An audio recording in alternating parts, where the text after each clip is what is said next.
welcome to day 4 of Integrity at Work Week. I'm delighted to be joined by Garda Commissioner Drew Harris. I'm John Devitt, Chief Executive of Transparency International Ireland, and Drew Harris is Garda Commissioner, has been leading Ireland's police service since September 2018. Before he became Garda Commissioner, he was Deputy Chief Constable of the Police Service of Northern Ireland, where he was responsible for performance and change management.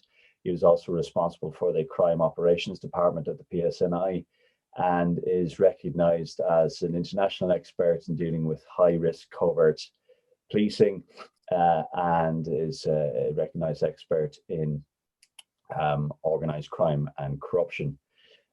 So I'm delighted to be joined by the Commissioner today, and we'll be talking about cultural change and challenges posed, particularly in a larger, complex organisation like An Garda Síochána. So, Commissioner, welcome. Thanks for taking time to talk to us. Okay, well, thank you very much, John. Very pleased to be here, and thanks for the opportunity to share in your seminar, and hopefully then I can impart something in terms of our experience of An Garda Síochána, both of organisational change, but also then trying to address behavioural and then ultimately cultural issues as well within the organisation. Brilliant, great stuff. Really appreciate it. You joined at a time. We're living through a crisis right now, but you joined at a time of different crisis was taking place, and the Charlton Tribunal was publishing its findings. I think it was after its first module on the treatment of Garda whistleblowers. You're responsible for everything from national security to road policing. Did you know what you were letting yourself in for when you took this job? Well, there's two elements to that answer. You can watch and you can read and you can be a very interested bystander, but until actually you step into the role and in effect like sit behind the desk I'm presently behind now, you can't have the full appreciation then of what you're taking on. But even if you give just the scale of the role, we are, as you say, we're national policing service. We also have a responsibility for national security, and we take in then the full gambit of all sort of policing responsibilities, the most routine right through to major international crime and countering threats from terrorism and indeed espionage. So there's huge responsibilities come with the role, but in lots of ways that makes it an extremely exciting and interesting role, as you can imagine, extremely varied, and therefore then you do need to have a few sort of real solid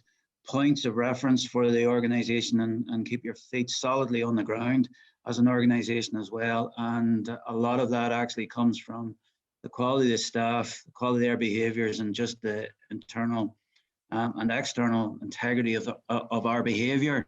So there are things which are absolutely essential in a policing service, and our integrity and our culture around integrity is absolutely essential within that for both public confidence and our performance as well. Yeah, what did you find most surprising? I mean, you would have been obviously following the news here. You would have known what was going on. You would have been apprised of the size of the challenge. But what did you find most surprising and challenging about the job when you first took over?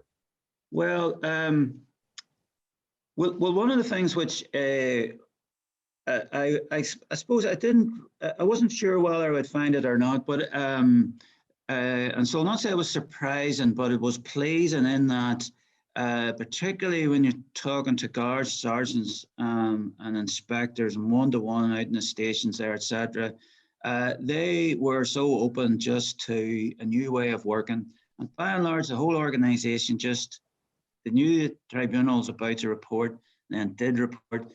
And people wanted that dealt with, and they wanted to move on, and they wanted to actually see sort of new horizons open up for the organisation. We'd also had the cultural audit that year. We had various reports then, and a history of critical reports. And people really just wanted to get on with the job.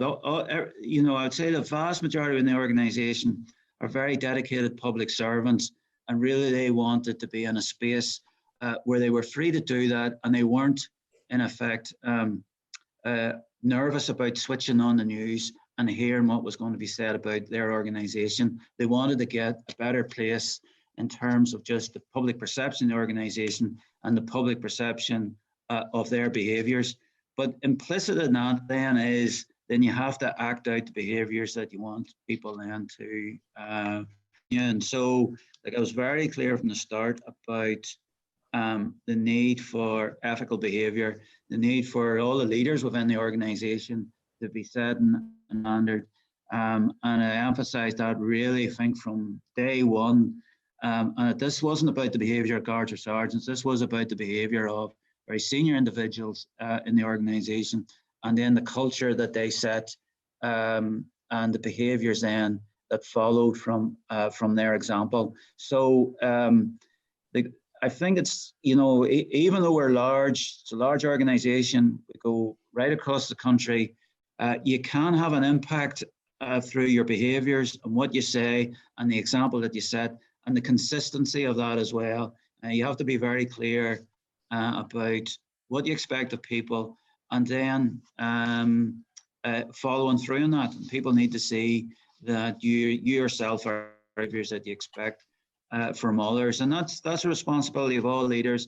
I would say it's a responsibility of all leaders in whatever walk of life. You can't, in effect, say one thing and then do another. You lose all credibility.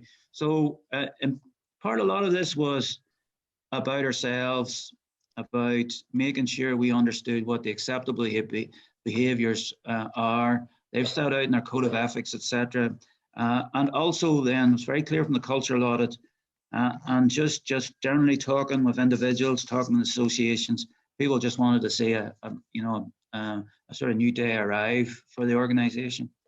Yeah. How big of a shift was it?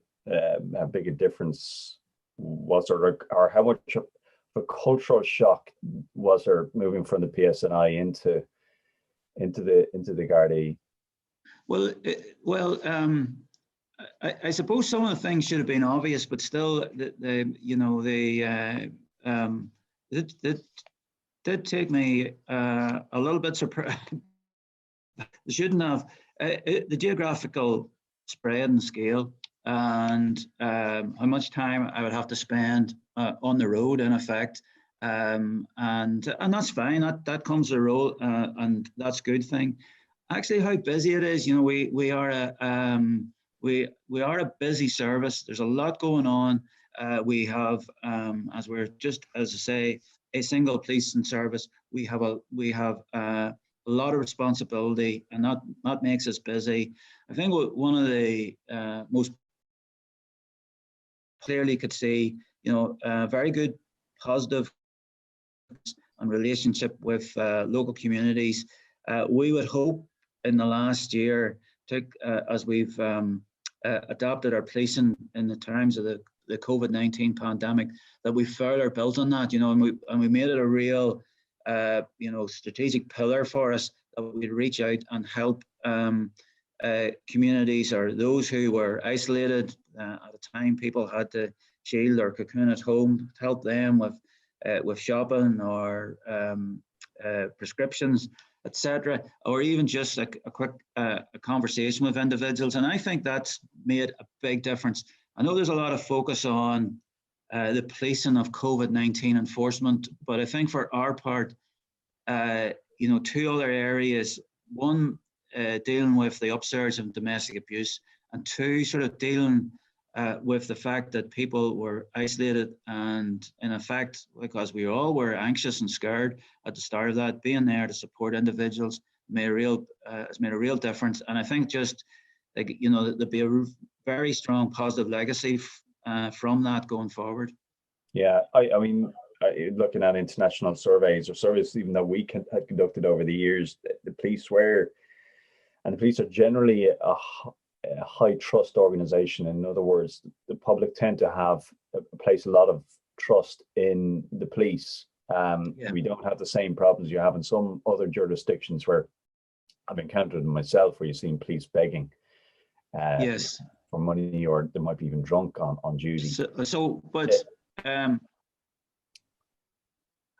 But sorry, I was going to say that that trust is at a premium, and it is very easily eroded. But trust levels seem to maintain even in spite of the scandals around penalty points in 2014 and so on.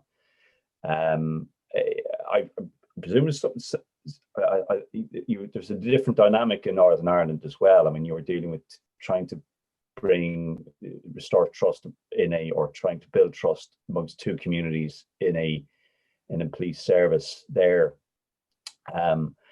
That was a different challenge, I presume, in Northern Ireland compared to down south. You have a different.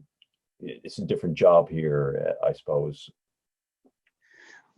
But well, in some ways, it's just the different operational context, and Northern Ireland is a post-conflict society in a way that the rest of Ireland isn't, and that makes a difference in terms of the policing service and how it's perceived, and that perception then of how it's perceived is the lens by which it's viewed in terms of nearly all of its actions.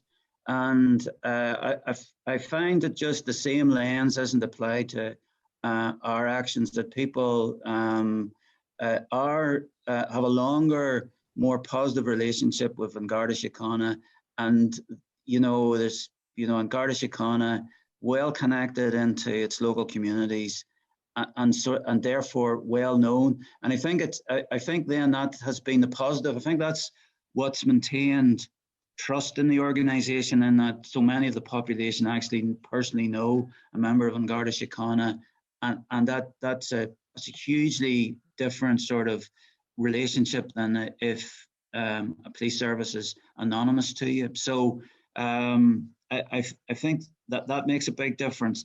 And like I find personally, like, this is a very positive sort of working environment for the purpose of policing. A lot of what we do is seen actually in the positive light that it's meant, i.e. that we're protecting people, and that we have, and we want to emphasize our role in terms of protecting society, in particular protecting those who are most vulnerable. And so we've placed an emphasis on things like domestic abuse and cyber crime, and including child abuse images online, but other areas as well. And not just drugs, but drugs intimidation, and the impact that has on certain localities can have a very corrosive impact. So I think and that's a question of just listening principally to the joint policing committees, because they can give you a lot of feedback what's happening locally on the national priorities, and that feedback loop and the actual point of, well, if you talk to the guards, you can get something different will happen, then that's very positive in itself. And that strikes to, and that's the strong relationship there is then between our performance and confidence there is in An Garda Síochána. Yeah. And confidence that there is to report matters. And I do think we would be very positive, in a very positive place internationally, in terms of the willingness of the public to assist ourselves in terms of investigations. I know people come forward with information and indeed evidence and witness evidence that you may find difficult in other jurisdictions. I'm not just talking about Northern Ireland, I mean internationally, and that experience as well. But one has to be very careful, because I studied a lot of the community policing which had been developed in America, in the USA in the 90s, a lot of it during the time of President Clinton. And so there was a lot of stuff happening in places like Chicago and Boston, you know, and like we're real sort of like world leaders in community policing, problem-orientated policing and community-orientated policing, and that all these very positive programs in place. I know you don't hear that at all about policing in the USA. You know, it's just they get very negative headlines, and doubtless that other work's still going on, but it's just, you have, as a policing service, you have to be very aware that the wind could change on you, and a lot of that then you have to be watching out for. But a lot of it comes back then to the behaviours within the organisation and how fair and equitable and honest we're seen to be in terms of our dealings with each other and dealings with the public as well. Yeah, I mean, if you look at any police force around the world, given the nature of the job, it is always likely that there will be a degree of closing ranks, you know, protect its members, you know, whether it's the US or the UK or Ireland, anywhere. Just wondering how you break that down. I mean, the Smithwick Tribunal had, I think the one quote that sticks in the mind was that the force is prizing loyalty over the truth. Yes. How do you, I mean, and those are two equally valid values, but how do you communicate the importance of truth telling while also maintaining and respecting the need for loyalty to the force or to your colleagues? Well, I think there's an element of being in a disciplined organisation which creates this, you know, really sort of strong sense of identity, and that's a value, and that's a value that serves us well in times of crisis, you know, because people pull together and we're a very strong team, and that's that, you know, there's a very positive element to that. The negative element then is where then that becomes distorted in such a way that actually the truth and honesty and equitable and fair behaviour is the casualty, and what that must be avoided. And I think the thing that needs to be emphasised is the positive is, as I've said, our strength, but just the damage that the negative element of that value then can do as well. And you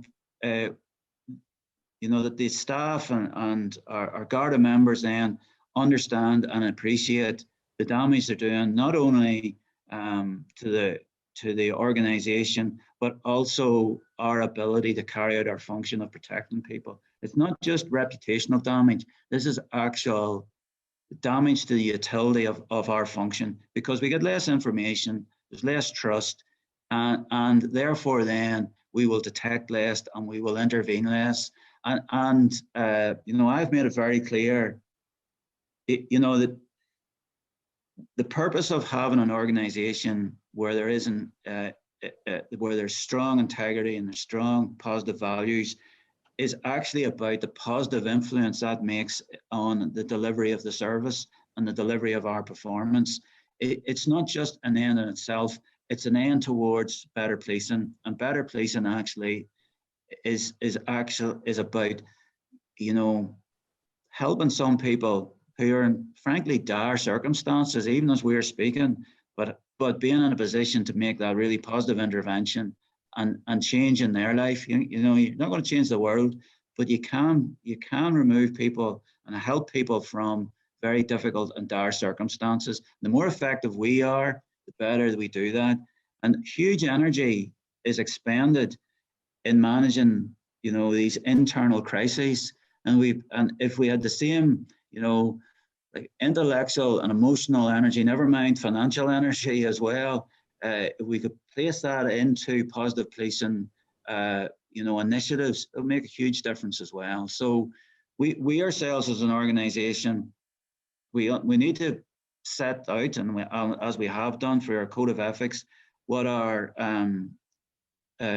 behaviours are, what our expectations are of our staff, because those are the public's expectations, and then start concentrating on what our functions are, which is the main function is to protect people. Yeah. I mean, in addition to program reform. You're also rolling out a new anti-corruption unit there, aimed at tackling internal corruption. I can't let the opportunity pass to mention you just signed the Integrity of Work pledge on behalf of the service, and you're rolling out a new integrity line system Yes. soon. Do you want to tell us a little bit more about that? How that integrates with your internal integrity system? Well, what I would say about all of that are these are the things that any policing organisation should do, which has its guard up around these matters, and every policing organisation should have its guard up, because the risks in not watching for this are so great. So the incidents of police corruption are thankfully pretty remote and pretty small, but they can do huge damage. So therefore, at all times, as an organisation and as Commissioner, have a responsibility for us to be watchful and to keep our guard up. But also then, this acts as a deterrent in that we've set out, here are the standards of behaviour, and you know what, we'll actually be active about enforcing this and watching then for malpractice or watching for malfeasance or dishonesty in these terms. But it's also then making it clear to staff, and I think this is one of the things which we haven't been probably as positive or active about us. In these circumstances, here are precisely the red lines, and if you need to speak to somebody about this, then come forward and either seek assistance, seek advice, or seek help. Like don't allow problems then to become, in effect, deeply vetted and a personal problem or corruption problem. So it's about enforcement, deterrence, but it's about being there to help, reach out a helping hand to individuals who might have problems which can then lead on to corruption issues, be it financial problems or addiction problems, that they can actually put their hand up and say, I think I'm in difficulty here and I need help, rather than things just fester and become worse. So we'll be starting that live from Monday. A lot of work's been done just drawing on experience in other jurisdictions, and also then under the new Community Safety and Policing Act, we'll also then be developing our relationship then with GSOC as well. So, but it's just the sign of a healthy organisation that doesn't sort of leave these things to chance, but actively looks for problems and then seeks to deal with them, while at the same time making it absolutely clear what the standards are, and providing a helping hand for those who might need it. So we're not saying that we've this huge problem. What we're saying is the risks of not looking for this are big, and we should never leave ourselves open that we haven't actively thought that this might be a problem and then looked for it. Yeah, you've got another few years left before you retire, I understand, but hopefully so. Fingers crossed. Yes. When you look back on your time with the Garda Síochána, what would you like to think would be your legacy there? Well, I think in the first place, I have 37 years in policing next month, and the thing that keeps me coming in is the difference that we can make in terms of providing a policing outcome, and be it preventing road traffic collisions, being it highlighting the issue around domestic abuse, and then dealing professionally and effectively with domestic abuse where it's reported to us, and also then other crimes against the vulnerable. There's lots of crimes which happen sort of like under the surface of society that we're only just getting to know about in the last couple of decades, or last decade. So the things like human trafficking, something which has re-emerged.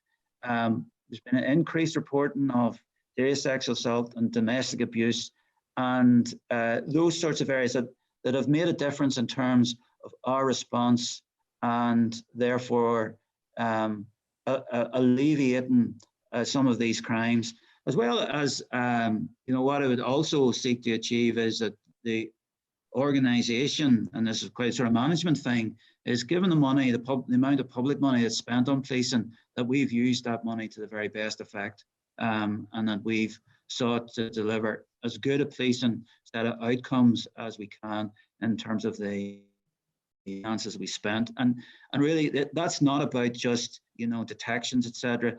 Have we actually made things better in a difficult neighbourhood? Have we actually made things better for the victims of crime, etc.? So some of those things are difficult to measure just in outputs, and so I'll probably leave with a whole list of things I didn't quite get to, but at the same time, you want to leave it in a better place for the next person. Yeah. That's I think that's well understood. Commissioner, I know you're a busy man. Thank you again for taking the time to talk to us. There were questions that came in before we talked, some of them of a highly technical nature. I hope to get a chance to talk to you again. But I've been no good at those. Well, we'll find someone who is, I'm sure. But we hope to continue the conversation in one form or another, and hope to chat to you again in different circumstances. All right, that's great. Good luck with everything, and take care. We'll hope to see you again in a not too distant future. All right. Okay. Thank you, John. Keep safe. Thank you, Commissioner. Bye-bye. Bye now.